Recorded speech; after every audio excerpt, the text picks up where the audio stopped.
Halo teman-teman, assalamualaikum warahmatullahi wabarakatuh. Selamat pagi teman-teman, selamat berjumpa kembali di channel Cerita Bola, channel yang menceritakan seputar sepak bola, baik di dalam negeri maupun di luar negeri. Oke teman-teman, kali ini kita akan mau membahas Jairo Redwall, pemain keturunan Ambon yang jadi incaran tim nasional Indonesia. Sebelum kita bahas, mari kita like, komen, dan subscribe ke channel ini karena channel ini channel baru, channel yang baru berkembang. Teman-teman jangan lupa di share sebanyak-banyaknya. Oke teman-teman, Jairo Redwall, pemain keturunan Ambon yang jadi incaran tim nasional Indonesia. Ini profil dan perjalanan karirnya. Jairo Redwall, pemain keturunan yang siap dinaturalisasi dan bergabung dengan tim nasional Indonesia. Pemain ini siap dinaturalisasi oleh PSSI. Ketua Umum Erick Thohir pun sudah mengumumkan bahwa pemain ini memang sudah siap bergabung untuk dinaturalisasi dan bermain di timnas Indonesia sebagai pemain tengah menemani Tom Haye. Sosok Jairo Redwall yang tengah menjadi sorotan usai disinggung oleh pelatih baru timnas Indonesia, yaitu Patrick Kluivert, untuk dinaturalisasi menjadi pemain tim nasional Indonesia.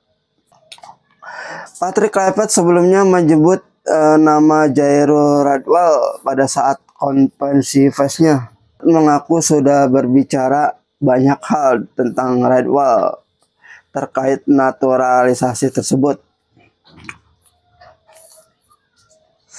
Kabar itu dibenarkan oleh Ketua Umum PSSI, yaitu Bapak Erick Thohir, yang disampaikan bahwa salah satu pemain ketika diumumkan oleh Patrick Kluivert, pelatih tim nasional Indonesia, salah satu pemain yang merespon itu yaitu Jairo Redwall tetap diproses, ucap Erick kepada wartawan di kantor Kemenpora. Bapak Erick Thohir mengatakan proses naturalisasi Jairo Redwall masih dalam proses. Lalu bagaimana profil dan perjalanan karir Jairo Redwall di dunia sepak bola? Inilah teman-teman profil Jairo Redwall.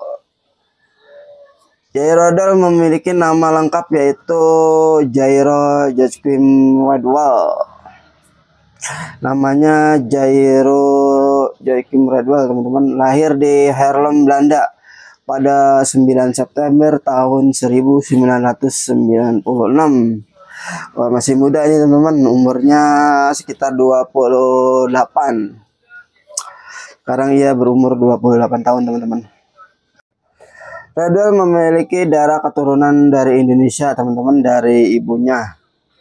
Ibunya merupakan keturunan dari kakek neneknya, yaitu berasal dari Ambon teman-teman, dari Ambon. Sementara ayahnya berasal dari Suriname. Dari Suriname yang memiliki hubungan sejarah dengan Indonesia. Tuh, kalau di Suriname kan kebanyakan orang Indonesia. Soalnya waktu dulu di Suriname negaranya buat tampungan orang-orang Indonesia ketika zaman penjajahan. Belanda membawa orang-orang Indonesia ke Suriname, dan di Suriname itu banyak orang Jawa teman-teman, banyak orang Jawa, sehingga di Suriname itu banyak sekali suku yang berasal dari Jawa. Dengan latar belakang keluarga yang beragam, Redwall menjadi salah satu pemain diaspora yang menarik perhatian tim nasional Indonesia. Keberagaman itu membuatnya menjadi kandidat potensial untuk dinaturalisasi dan bergabung dengan skuad Garuda di level internasional, teman-teman. Redwall memulai karirnya sebagai pemain profesional di Akademi Ajax Amsterdam dan melakukan debut di tim utama pada Desember 2013. Oh, berarti Redwall ini memang pemain yang cukup berbakat karena dia bermainnya di Ajax Amsterdam. Kalau bermain di Ajax Amsterdam berarti pemain ini emang sungguh bagus, teman-teman, sungguh hebat. Makanya Erick Thohir itu mau menaturalisasinya. Selama 4 musim bersama Ajax, Redwall tampil dalam 63 pertandingan dan mencetak 2 gol. Bersama Ajax Amsterdam dia mencetak 2 gol, teman-teman. Pada tahun 2017 dia bermain di Liga Inggris, teman-teman. Bergabung bersama Crystal Palace. Tuh, di Liga Inggris dia bergabung bersama Crystal Palace. Bersama Crystal Palace, Redwall memainkan 80 kali pertandingan dan mencetak 2 gol selama 7 musim. Dia karena pemain tengah, dia cuma mencetak 2 gol, teman-teman, karena dia bukan striker. Dia hanya pemain tengah, teman-teman. Pada tahun 2024 ia memutuskan untuk melanjutkan karirnya di Royal Antwerp, sebuah klub yang berada di Liga Belgia, teman-teman. Kalau di Liga Belgia ini termasuk bagus, teman-teman, liganya. Karena Belgia ini sering masuk Piala Dunia.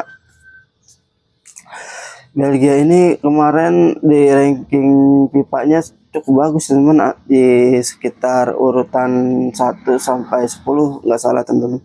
Entah urutan berapa itu. Kalau di Liga Belgia, perpindahan ini menandai babak baru dalam perjalanan Redwall di Eropa. Menjadi perjalanan karir terbaru Redwall di Eropa, teman-teman. Redwall dikenal sebagai pemain serba bisa. Mungkin dia bisa di sayap kanan, sayap kiri, dan tengah. Mungkin dia kalau dipakai buat striker juga bagus karena dia gocetannya goyangannya bagus, teman-teman. Redwall pernah tampil di 3 kali untuk tim nasional Belanda senior pada 2015. Berarti dia masih bisa dinaturalisasi buat timnas Indonesia. Kalau misalnya lebih dari 3 kali, nggak bisa dia dinaturalisasi buat timnas Indonesia. Ini regulasi FIFA memungkinkan Redwall untuk berganti keluarga negaraan dan membela timnas Indonesia di bawah pemimpinan pelatih baru yaitu Patrick Kluivert yang berasal dari Belanda. Redwall siap bergabung dengan tim nasional Indonesia dan tengah menjalani proses naturalisasi, teman-teman. Kalau misalnya sudah rampung di naturalisasi, mungkin Redwall ini bisa bermain nanti di bulan Maret ketika nanti kita bertanding dengan Australia di babak lanjutan kualifikasi Piala Dunia 2026 zona Asia, di mana posisi kita saat ini di klasmen nggak salah di posisi ketiga, teman-teman. Kita membutuhkan poin lagi agar bisa bersaing di babak kualifikasi ini. Di grup C ini terdiri dari 6 negara, teman-teman. Ada Jepang, Australia, Indonesia, Arab Saudi, Bahrain, dan Cina. Kita masih bisa bersaing dengan tim nasional Australia, Bahrain, dan Cina. Sedangkan Arab Saudi kita sudah bertanding 2 kali dan memenangkan laga 1 kali, seri 1 kali, teman-teman. Dan untuk Australia kemarin kita ditahan imbang di kandang sendiri dengan skor 0-0. Sementara nanti di kandang Australia kita harus memenangkan supaya mendapatkan 3 poin. Sedangkan dengan negara Bahrain Kita kemarin di kandangnya kita seri 2-2, aturan menang 2-1 karena kepemimpinan wasit asal Oman yaitu Ahmed Alkaf. Akhirnya kita tidak bisa menang karena merasa dicurangkan oleh wasit asal Oman ini. Aturan menit ke 96 ditiup fluidnya diperpanjang menjadi 99. Akhirnya kita pun berakhir dengan imbang menjadi 2-2. Dan kemarin pertandingan melawan Cina kita harus menahan kekalahan dengan skor 2-1 teman-teman. Nanti di kandang kita harus menang melawan Cina dan Bahrain teman-teman. Nanti di laga tandang kita akan melawan Bahrain di laga kandang kita dan Cina. Kita harus memaksimalkan poin itu teman-teman. Dan untuk melawan Jepang kita pun berharap ada keajaiban seri teman-teman. Walaupun menang nggak mungkin teman-teman karena Jepang adalah tim kuat di negara Asia saat ini, tidak bisa mengalahkan Jepang teman-teman. Adapun kalau kita bisa mengalahkan Jepang itu suatu keajaiban buat kita timnas Indonesia. Oke teman-teman, mungkin segitulah cerita sepak bola kali ini. Cerita yang membahas tentang Jairo Radwal siap dinaturalisasi untuk menjadi pemain timnas Indonesia. Terima kasih yang sudah menonton. Jangan lupa like, komen, dan subscribe serta di-share sebanyak-banyaknya supaya channel ini cepat berkembang. Terima kasih, saya Heri. Wassalamualaikum warahmatullahi wabarakatuh. Bravo sepak bola Indonesia. Semoga jaya, semoga lolos Piala Dunia 2026 di Amerika Serikat yang diadakan di Amerika Serikat. Terima kasih.